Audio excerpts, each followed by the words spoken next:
Bienvenidos a un nuevo programa de Estado de SATS, hoy para analizar los últimos acontecimientos, una nueva sesión de la llamada Asamblea Nacional, el anuncio de una nueva ley electoral.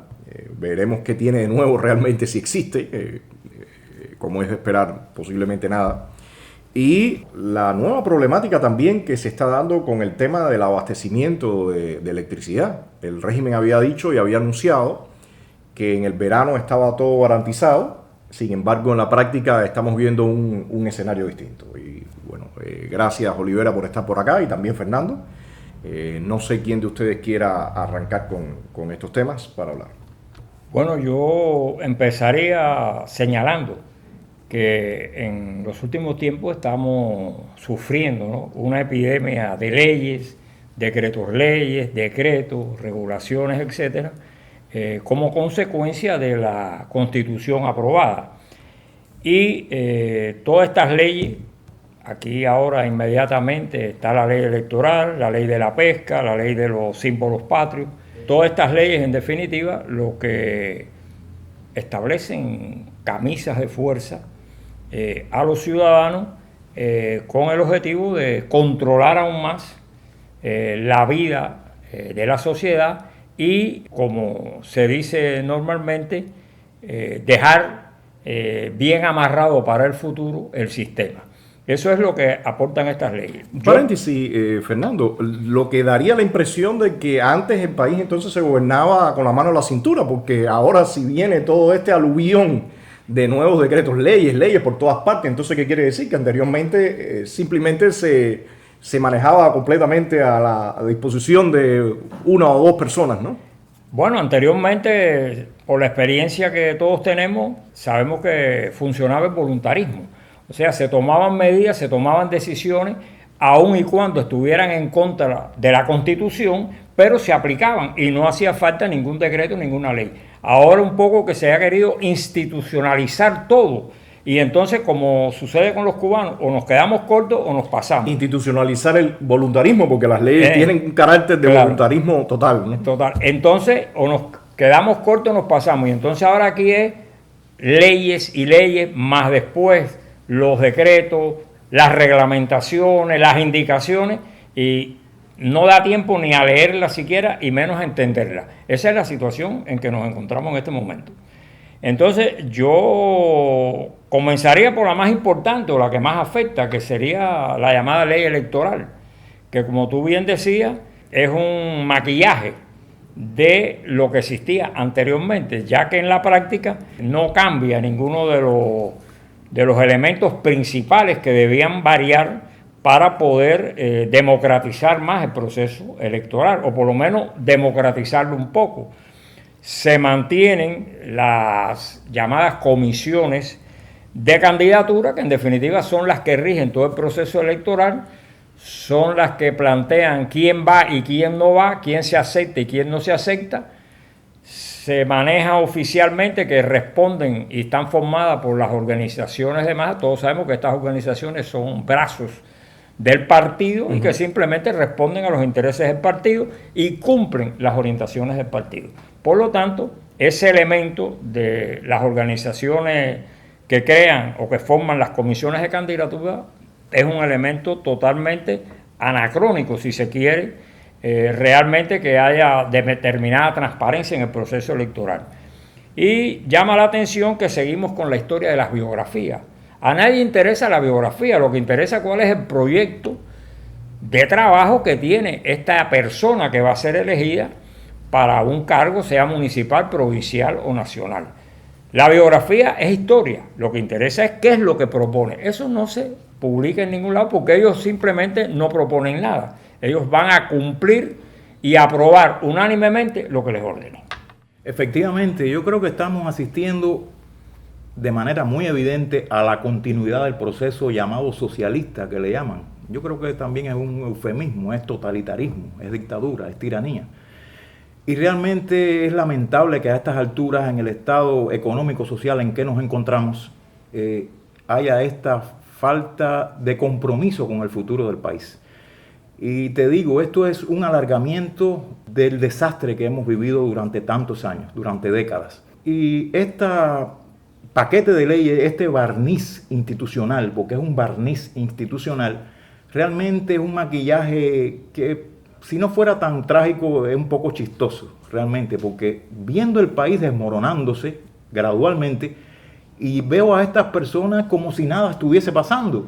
Es decir, uno ve la televisión y es una burguesía, porque son personas que se ven que están bien alimentadas, que tienen un nivel de vida por encima, muy por encima del cubano de a pie, que somos la mayoría, y sin embargo están como si nada. Lo peor de todo esto es que no exista la alternativa de hacerle frente a esto que están haciendo estas personas.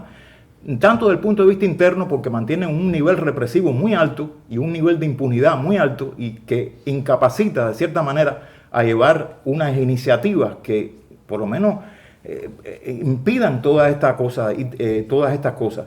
Y también desde el punto de vista internacional hay un efecto y una manera, yo pienso, demasiado conciliadoras, que esto ayuda a que se codifique la debacle que estamos viviendo. Y entonces es un escenario bien complicado para nosotros los cubanos que estamos sufriendo todas estas cosas y sin los canales, sin las instituciones para hacer algo.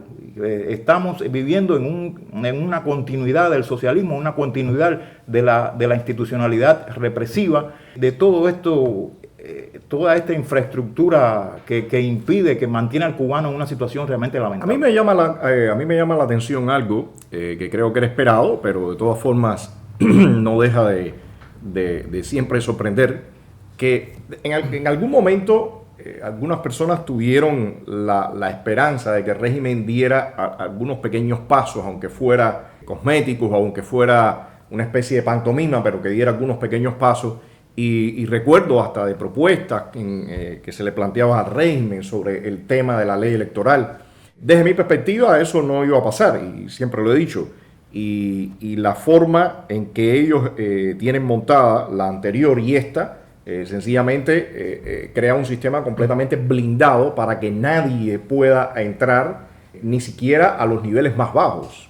O sea, la forma en que está estructurado las comisiones de candidatura, incluso hay un proceso muy interesante que es el proceso de juramentación, porque una vez supongamos que usted gana algún puesto, usted tiene que ir a juramentar sobre una constitución y sobre todo un entramado de leyes que son violatorios. O sea que si algún opositor lograra un puesto de diputado a nivel municipal, de alguna forma se tendría que contradecir a sí mismo en sus principios cuando jura frente al entramado del régimen.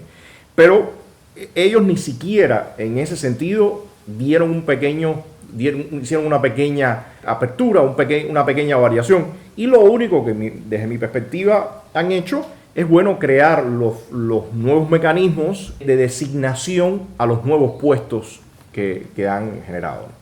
Sí, en realidad, con esta ley electoral y con los nuevos puestos, pues simplemente han como que tratado de disgregar un poco en el plano bajo, ¿no? Porque arriba el poder sigue concentrado en una mano, creando disgregar las funciones. Las funciones, el primer ministro, los gobernadores, los vicegobernadores, presidente, presidente del Consejo de Estado. El presidente del Consejo de Estado, toda una serie de cargos. Pero en definitiva todo esto es una pirámide que termina en el partido y en el primer secretario del partido. Ajá. En última instancia. Todos los demás se subordinan a lo que determina el partido y cuando nos damos cuenta que el presidente puede proponer, pero sin embargo es el Consejo de Estado, o sea, es la Asamblea quien autoriza, quien aprueba, o el presidente tiene una opinión determinada, pero nunca él tiene la última palabra. La última palabra siempre queda en otro nivel superior. Pero fíjate, Fernando, y disculpa que te haga este paréntesis, de hecho hace unos días cuando se hizo el anuncio del aumento salarial raquítico, Díaz-Canel dijo públicamente que eso se había discutido y aprobado previamente en el Buró Político del Partido Comunista de Cuba y después en el Consejo de Ministros. O sea que realmente ellos mismos reconocen públicamente que incluso hasta los más mínimos pasos que se supone que tendría que ser o sea, esto es un elemento principalmente de gobernación, de la gobernación del país, no tiene que tendría que ver el partido, que es una entidad ideológica. Bueno, él reconoce que el partido es el que tiene que dar el visto bueno para que esto pase al buró del Consejo de Ministros. No, pero recuerda, y pasó esta vez también, que antes de que se reuniera la asamblea, se celebró el pleno del partido. Siempre antes de que la asamblea se reúna anteriormente, 2 días o 3 antes, hay un pleno donde ya se determina todo lo que se va a discutir, entre comillas, y a aprobar unánimemente en la asamblea. Porque llama la atención que todas estas leyes se aprueban unánimemente. Y uno dice, bueno, pero no hay nadie que tiene un criterio, que tiene una opinión. No, eso es increíble. La reunión es simplemente para explicarles a los diputados lo que ellos no conocen. Y como es una escuelita, yo reúno a los alumnos, les doy la clase, ya están claritos, bueno, ahora vayan a votar. No hay debate, no hay nada, es aclaraciones. Cuando uno ve las sesiones esas por la televisión, los diputados lo que se preguntan son, yo quiero que me aclaren, yo quiero que me digan, pero ninguno cuestiona absolutamente nada. O sea, es una escuelita donde yo preparo al alumno y le digo, ahora cuando entre el profesor y pida, ustedes todos levantan la mano unánimemente y aprueban. Todas las leyes históricamente en la Asamblea Nacional se han aprobado por unanimidad. Eso es imposible. Parece realmente, yo diría una palabra, y es caricaturesco. Algo increíble que se le conceda alguna pizca de credibilidad a esta institución, llama, entre comillas, hay que entrecomillarlo todo cuando se habla de institucionalidad en Cuba. Y te digo, no vemos lamentablemente a corto ni mediano plazo que esto vaya a cambiar, que es lo más terrible de todo. Y esta prolongación de la debacle, de una desestructuración del país que lleva mucho tiempo, y sobre todo es posible que se acelere mucho más a partir de este nuevo acometida, diría yo, contra el país, esta nueva añadidura al totalitarismo. Y lo peor de todo también es que no se avisora, al menos yo, una solución. Y esto, una solución ni parcial. Bueno, todo este tipo de decretos, leyes y todo esto que se está lanzando, al final, como mencionamos, está poniendo un marco de camisa de fuerza en todo el proceso. Y de alguna forma, fuera de cámara, estábamos hablando también, Olivera, del tema de la ley de pesca que mencionaba Fernando, porque uno lee y escucha tantas y tantas regulaciones y uno dice, bueno, ¿de qué se tratan? Pero cuando vas a ver concretamente en cómo aterrizan, y me gustaría que mencionaras el punto de la comercialización y todo. Bueno, la ley de pesca, que bueno, hay que esperar ahora las regulaciones que vienen después, porque bueno, esta es la ley, pero después las regulaciones son las que fijan exactamente. Pero bueno, llama la atención que se autoriza la pesca deportiva, la pesca recreativa e investigativa, no sé por qué está unida, y la comercial, que es la más interesante. Y en la comercial se aporta que puede ser estatal o no estatal. Ahora, ¿qué llama la atención aquí? La no estatal, que se ha estado realizando desde hace tiempo y en muchos lugares, zonas pesqueras, pues se produce la venta del pescado a las personas directamente en una especie de mercado negro conocido por las autoridades, pero que funciona. Se plantea que la no estatal, el pescador, debe entregar su pesca al Estado. Y se discutió si los precios iban a ser diferenciados y la propuesta que se hizo en la Asamblea, en la comisión, fue que la ministra de Finanzas y Precios estableciera precios centralizados. O sea, volvemos a caer en el mismo esquema erróneo de siempre. Si usted exige al pescador que toda su pesca la entregue, y que tiene que venderla a precios centralizados que establece el Estado, usted está condenando ya esa actividad. Y además está creando las condiciones para que ese pescador, por muy legal que quiera ser, deje una parte de ese pescado, lo esconda, lo lleve en el agua, no lo presente y lo venda en el mercado libre para poder subsistir, porque con los precios centralizados es difícil que pueda resolver los problemas.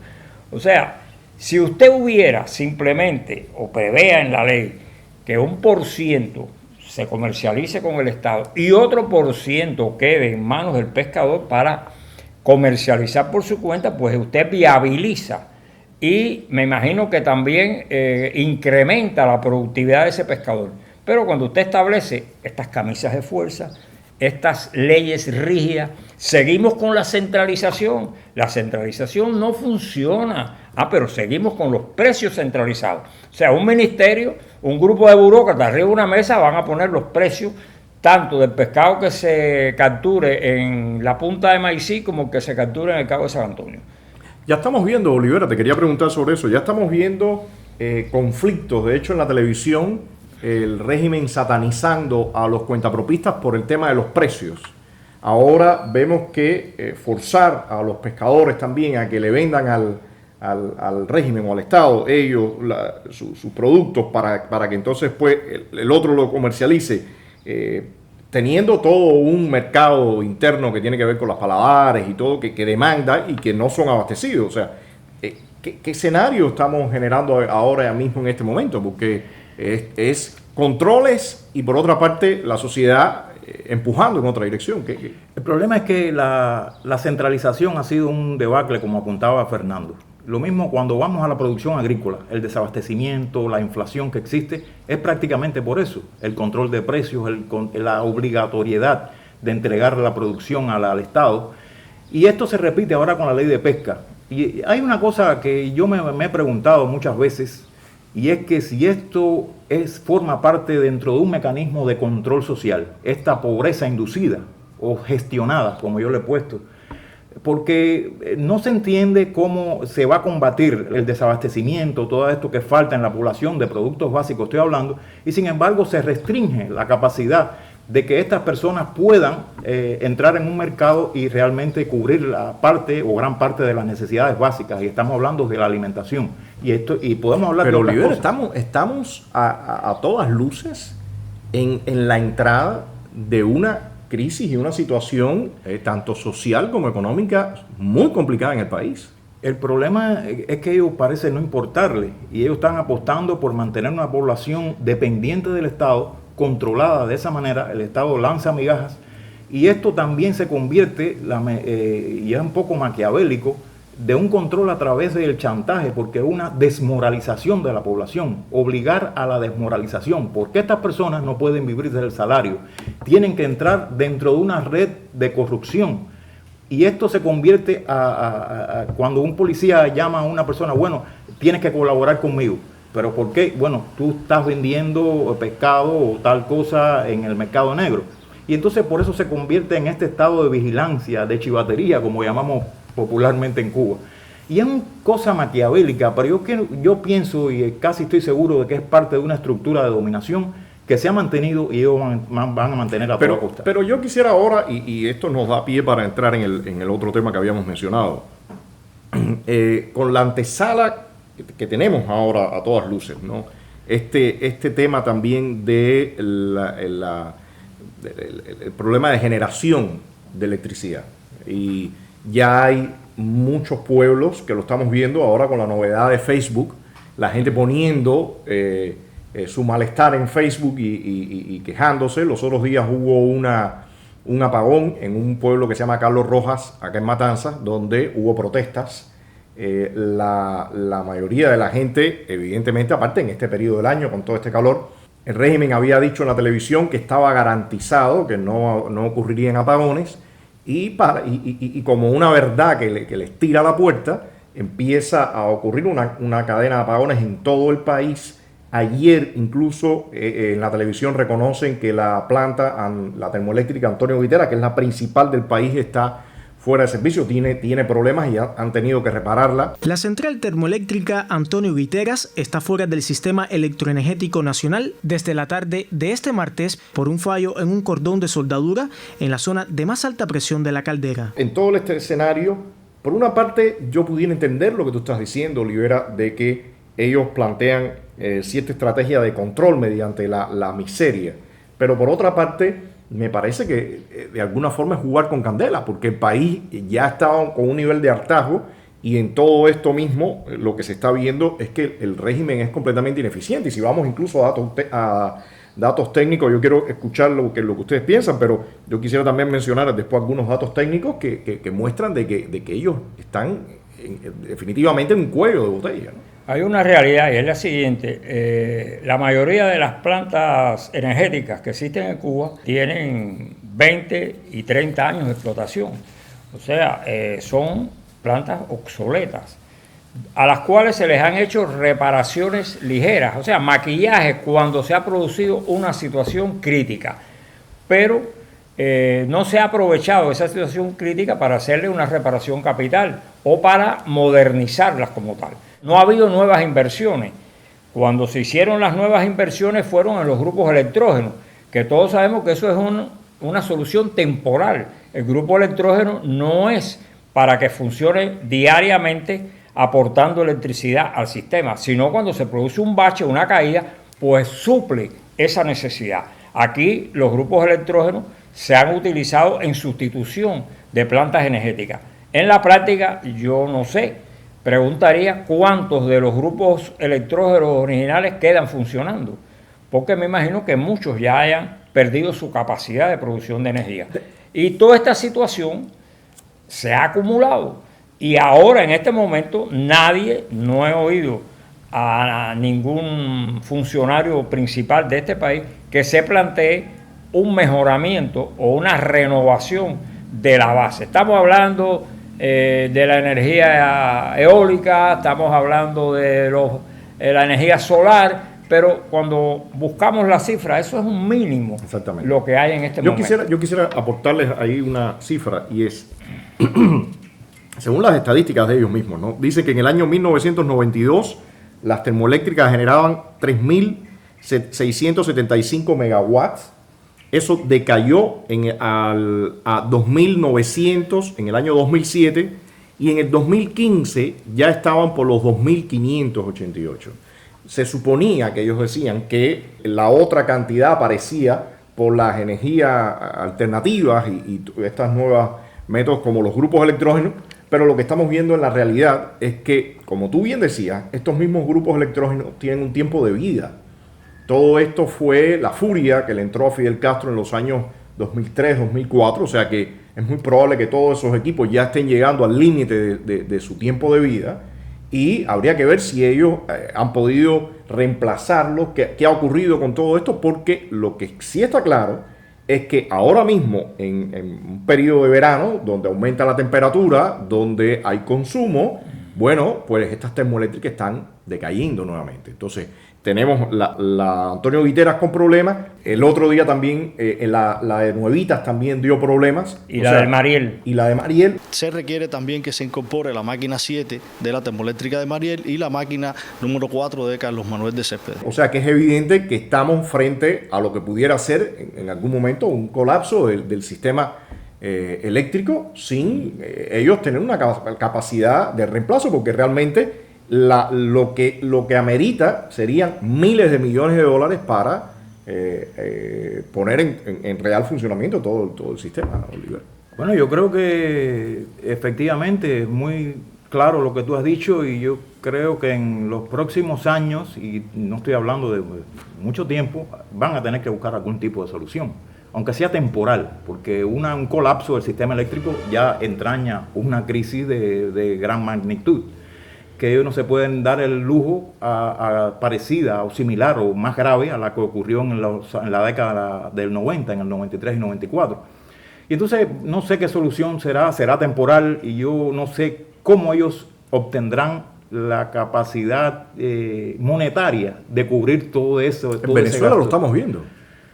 En Venezuela estamos viendo el sistema eléctrico que ellos están achacando a atentados y ataques cibernéticos y todo lo demás, pero para nosotros que conocemos lo que ha pasado en Cuba, lo leemos también muy fácil, ¿no? Y no solamente estoy hablando de infraestructura, sino estoy hablando de existencia de petróleo. Con el problema del chavismo, realmente es una situación bastante compleja que se puede crear.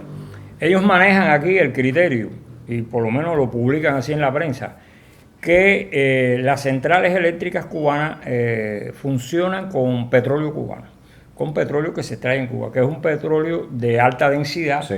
y que corroe los sistemas más rápido que el otro petróleo. Esto obliga precisamente a que los mantenimientos tengan que ser más constantes y haya más preocupación.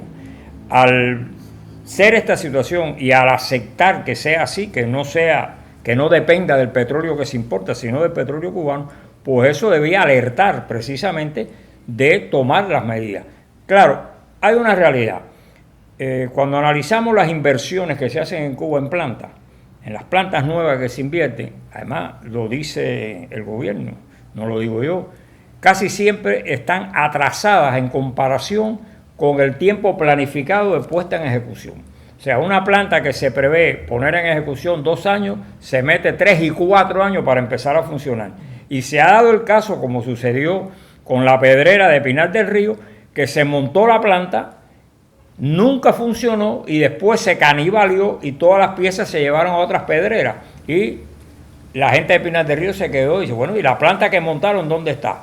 La montaron, no trajeron unos equipos que hacían falta, que eran las esteras para llevar la piedra a los molinos, y fueron utilizando piezas de esa planta y trasladándolas a otras que tenían problemas. Y desmontaron una planta nueva que habían montado y nunca molió una piedra. Esas cosas suceden. Hay una planta de fertilizante en Cienfuegos, que está atrasada. Hay una planta electroquímica en Zaguara Grande, que está atrasada. O sea, los técnicos extranjeros, los ingenieros que vienen, lo plantean. Ya tenía que estar montada y tiene problemas. ¿Por qué? Porque el personal no tiene la preparación adecuada, porque no se cumplen los regímenes que están establecidos, porque se quieren acelerar procesos que no se pueden acelerar. Y todo eso da al traste que después esas plantas, cuando empiezan a producir, están produciendo un 30, un 40, un 50% de su capacidad. Y para llegar al 100% es muy difícil.